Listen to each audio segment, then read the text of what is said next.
Good morning दोस्तों। आधुनिक भारत के इतिहास में हम लोगों ने पिछले क्लास में पढ़ा था प्लासी के युद्ध को, और आज हम लोग पढ़ने वाले हैं बक्सर के युद्ध को। ये दो जो युद्ध है इतिहास में महत्वपूर्ण स्थान रखता है, क्योंकि अंग्रेज यहीं से भारत में यह तय कर लिया कि हाँ, हम लोग आए तो थे व्यापार करने, लेकिन अब हम लोग व्यापार के साथ साथ यहाँ पे प्रशासन करेंगे, यानी हम यहाँ पे अब राज करेंगे। और पिछले वीडियो में हम लोगों ने जाना था प्लासी के युद्ध में कैसे बंगाल में ये बुरी हाल किए थे यहाँ पे, और अपने कब्जे में बंगाल को पूरी तरह से ले लिया था। तो आज हम लोग पढ़ने वाले हैं बक्सर के युद्ध को और जानेंगे इसके बारे में पूरी डिटेल से, कहानी की तरह। एक एक बिंदु जो एग्जाम में पूछेगा आपको इस वीडियो से बाहर नहीं पूछेगा, तो आप इस वीडियो में बने रहिए। तो बक्सर के युद्ध के पहले हम लोग जानेंगे थोड़ी पहले बैकग्राउंड, ताकि हम लोग आगे आपको आसानी से समझ में आ जाए।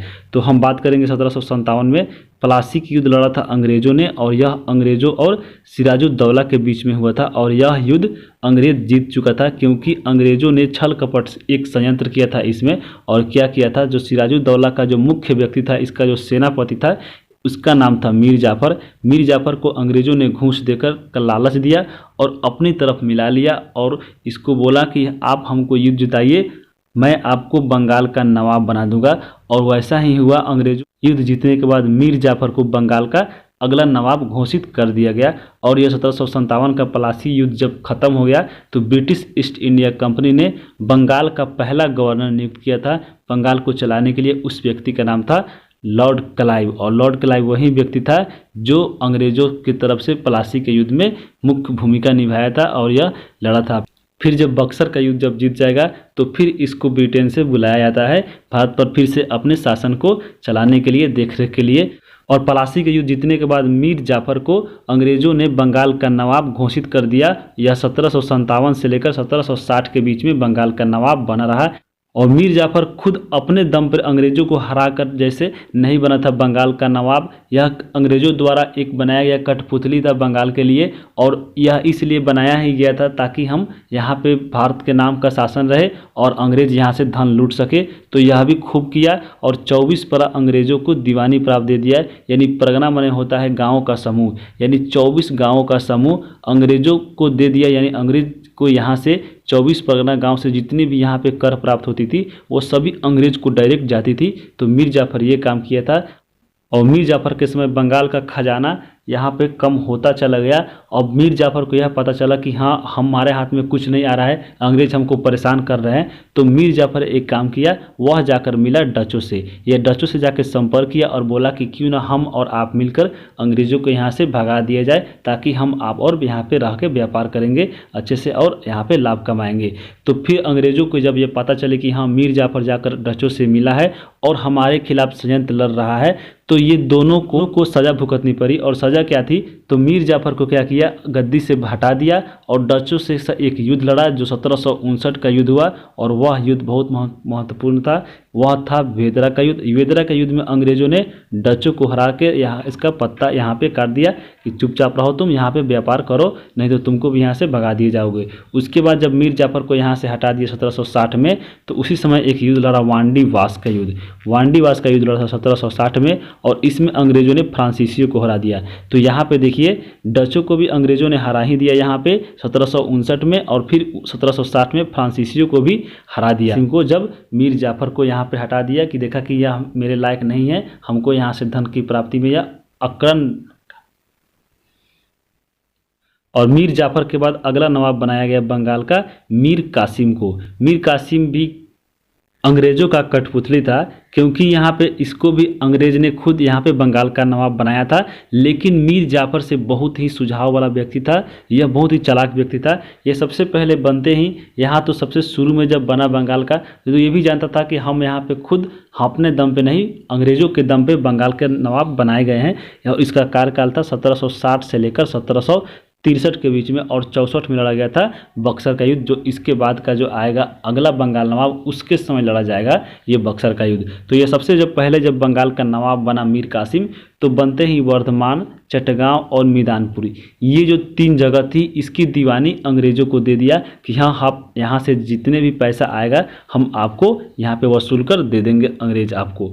उसके बाद इन्होंने देखा कि हाँ, धीरे धीरे यहाँ से भी जैसे बंगाल का सारा खजाना ख़त्म कर रहा है अंग्रेज यहाँ से पैसा ले ले जाकर। तो सबसे पहले इसने क्या किया, इसकी जो राजधानी थी मीर कासिम की मुर्शिदाबाद में यह जो भी कार्य करता था वह झटाक से अंग्रेज़ों को पता चल जाता था, क्योंकि मुर्शिदाबाद के बगल में ही था अंग्रेज लोग कलकत्ता में, और वहाँ से इसको देखते रहता था कि हाँ यहाँ पे बंगाल में क्या कर रहा है। तो जैसे ही मुर्शिदाबाद में पता चला कि हाँ जैसे ही मुर्शिदाबाद की घटना को पता चलने लगा अंग्रेज़ों को, तो मीर कासिम ने सोचा कि क्यों ना हम यहाँ पे अपनी जो राजधानी है वह चेंज कर दे।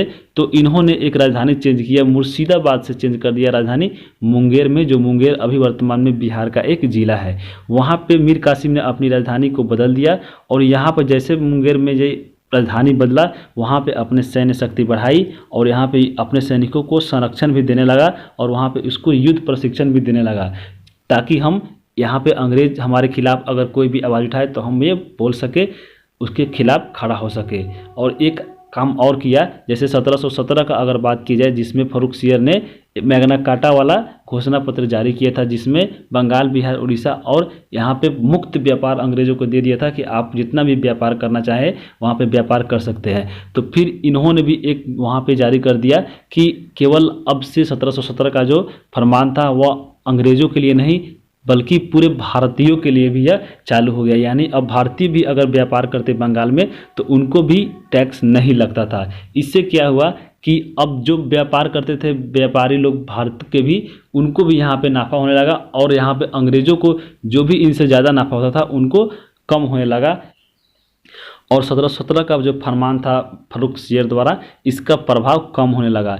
यह देखकर अंग्रेज को पूरा पता चल गया कि हाँ यह हमारे खिलाफ है, यह हमारे द्वारा व्यक्ति जो बैठाया गया है बंगाल पे, यह खुद मेरे खिलाफ ही युद्ध लड़ने की साजिश कर रहा है।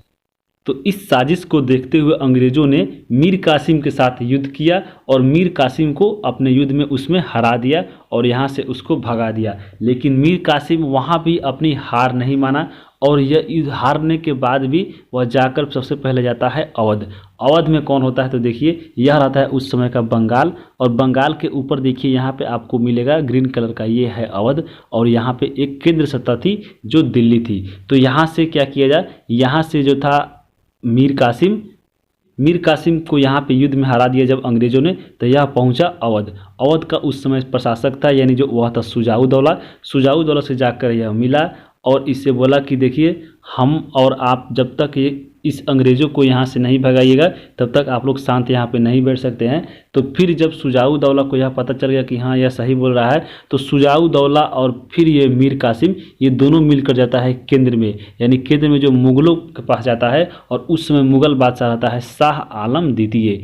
इसके पास जाकर यह एक संयुक्त सेना का गठन करता है जिसका नाम रखता है त्रिगुट सेना। ये तीनों सेना मिलकर भारत में क्या करती है, अंग्रेज़ों के खिलाफ होती है और एक सेना बनाती है और युद्ध करती है, और वही युद्ध कहलाता है बक्सर का युद्ध, जो लड़ा जाता है 22 अक्टूबर 1764 को। तो यहाँ पे त्रिगुट सेना का निर्माण करती है मीर कासिम, शाह आलम और उसके बाद शुजाऊ दौला। ये तीनों मिलकर सेना ने बनाती है एक संयुक्त जिसका नाम रखती है त्रिगुट सेना, और एक तरफ लड़ती है पूरा अंग्रेज, और इसी युद्ध को बोला जाता है बक्सर का युद्ध। इस युद्ध की अगर बात की जाए तो अंग्रेज़ों की तरफ से जो युद्ध लड़ते हैं उसका एक सेनापति जिसका नाम है हेक्टर मुनरो। हेक्टर मुनरो भी बहुत युद्ध कौशल वाला व्यक्ति था, इसने त्रिगुट सेना के कुछ सैनिकों को घूंस देकर अपने पक्ष में मिला लिया और यह फिर युद्ध लड़ा। तो यह जो अंग्रेज एक तरफ थे और एक तरफ तीनों की संयुक्त सेना, जिसकी संयुक्त सेना थी त्रिगुट सेना, इस दोनों के बीच में घमासान युद्ध हुआ और इस युद्ध में अंग्रेज यहाँ पे विजय हो जाए और वहाँ पे बक्सर पे पूरा इनका कायम हो गया। तो बक्सर कहाँ पे है अभी वर्तमान में बात की जाए तो बक्सर बिहार और उत्तर प्रदेश के बॉर्डर पे पड़ता है, बक्सर नामक जगह, वहीं पे हुआ था बक्सर का युद्ध। और इस बक्सर के युद्ध में जब अंग्रेज़ों की जीत हो गई तो बंगाल पे इनका पूर्ण अधिकार हो गया, और उसी के साथ बंगाल के अलावा अवध और मुग़ल, अवध तो एक राज्य था लेकिन मुग़ल पूरा केंद्र सत्ता था, वहाँ पे भी इनकी शक्ति का वहाँ पे डंका बज गया और यहाँ से इसके खिलाफ कोई भी खड़ा होने वाला व्यक्ति नहीं रहा, क्योंकि यहाँ पे खुद देख लिया कि जब केंद्र में जो शासन है इसके खिलाफ तीन तीन सेना मिलकर फिर भी अंग्रेज़ों को नहीं हरा पाया, तो एक व्यक्ति कैसे मिलता है यहाँ पे, और यहाँ पे अंग्रेज़ों की शक्ति इतनी बढ़ गई कि यहाँ पे ये जो चाहते वहाँ से कर सकते थे। यहीं से इनकी साम्राज्य की नींव पड़ी ब्रिटिश की। यहाँ पे इन्होंने पूरा सोच लिया कि हाँ, हम इस युद्ध के बाद अब भारत में व्यापार नहीं, यहाँ पे प्रशासन करेंगे, यहाँ पे अब राज करेंगे। और इसमें मीर कासिम क्या हुआ, जब ये युद्ध जीत गया अंग्रेज़, तो मीर कासिम को इस युद्ध में पराजित कर दिया और मीर कासिम यहाँ से इस युद्ध को छोड़कर भाग निकला और यह जाकर दिल्ली की तरफ भागा, जहाँ पे 1777 में मीर कासिम की मृत्यु हो जाती है। और इस युद्ध के बाद फिर से मीर जाफर को बंगाल का नवाब बना दिया जाता है अंग्रेज़ों द्वारा। और इस युद्ध जब खत्म हो जाता है तो आपको केवल 2 व्यक्ति ही बचते हैं। जैसे इसमें त्रिगुट जो सेना थी उसमें मीर कासिम तो यहाँ से भाग निकला, अब 2 व्यक्ति बचता है यहाँ पे, शाह आलम द्वितीय और एक सुजाउद्दौला। यह अवध में रहता है और ये मुगल में रहता है, यानी दिल्ली में रहता है। तो इस दोनों से जब युद्ध कोई जीत जाता था तो जीतने के बाद वहाँ पे संधि होती थी। तो शाह आलम द्वितीय से और सुजाउद्दौला से अंग्रेज यहाँ पे संधि करते हैं और वह संधि क्या होता है उसको बोला जाता है इलाहाबाद की संधि। तो युद्ध जीतने के बाद अंग्रेजों द्वारा की गई थी अवध का नवाब सुजाउद्दौला एवं मुगल बादशाह शाह आलम द्वितीय से। और इस इलाहाबाद की संधि को करने के लिए बक्सर जब खत्म हो जाता है युद्ध, उसके बाद एक बार और लॉर्ड क्लाइव को गवर्नर बनाकर भारत में बुलाया जाता है। और उस समय आते हैं ये 1765 से लेकर 1767 तक 2 साल के लिए आते हैं। और यह इलाहाबाद की संधि में इनको बना दिया जाता है कि हाँ, आप यहाँ पे इलाहाबाद की संधि कर लीजिए। तो इलाहाबाद की संधि में रॉबर्ट क्लाइव मुख्य भूमिका निभाता है और देखिए क्या कहता है। तो यह जो इलाहाबाद की संधि थी, यहाँ पे 2 संधि हुई थी, एक हुई थी 12 अगस्त को और दूसरी हुई थी 16 अगस्त को। तो सबसे पहले हम लोग 12 अगस्त को जानते हैं कि रॉबर्ट क्लाइव ने इस संधि में क्या मांगा था।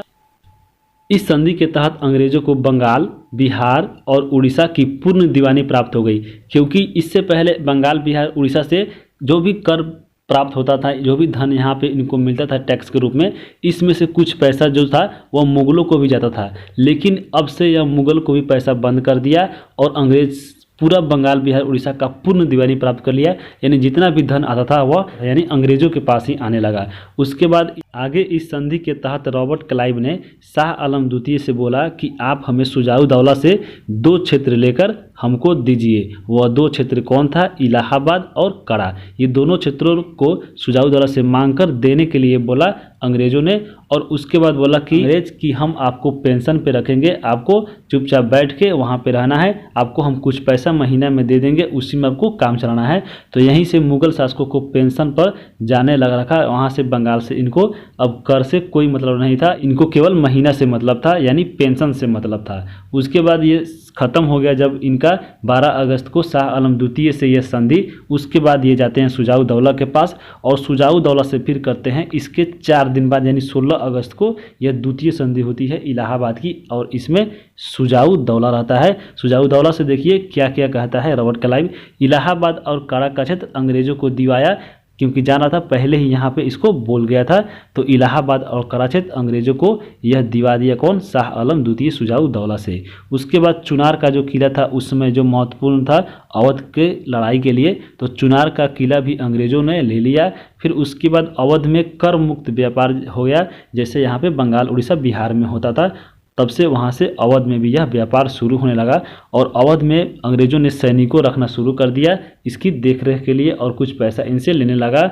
और 50 लाख रुपया युद्ध हर्जाना के रूप में अंग्रेजों ने सुजाउद्दौला से लिया, क्योंकि यहाँ पे सुजाउद्दौला अंग्रेजों द्वारा भगाए गए व्यक्ति मीर कासिम को अपने यहाँ यह शरण दिया था और यह युद्ध करवाया था, इसलिए 50 लाख रुपया उस समय की बात है यह युद्ध हर्जाना के रूप में लिया था सुजाउद्दौला से अंग्रेज ने। उसके बाद अगर बात की जाए और इस इलाहाबाद की संधि के द्वारा बक्सर युद्ध की समाप्ति हो जाती है और अंग्रेजों ने अपने व्यक्ति यानी लॉर्ड क्लाइव को बंगाल का गवर्नर जो बनाकर भेजा रहता है 1765 में और 1767 तक रहता है।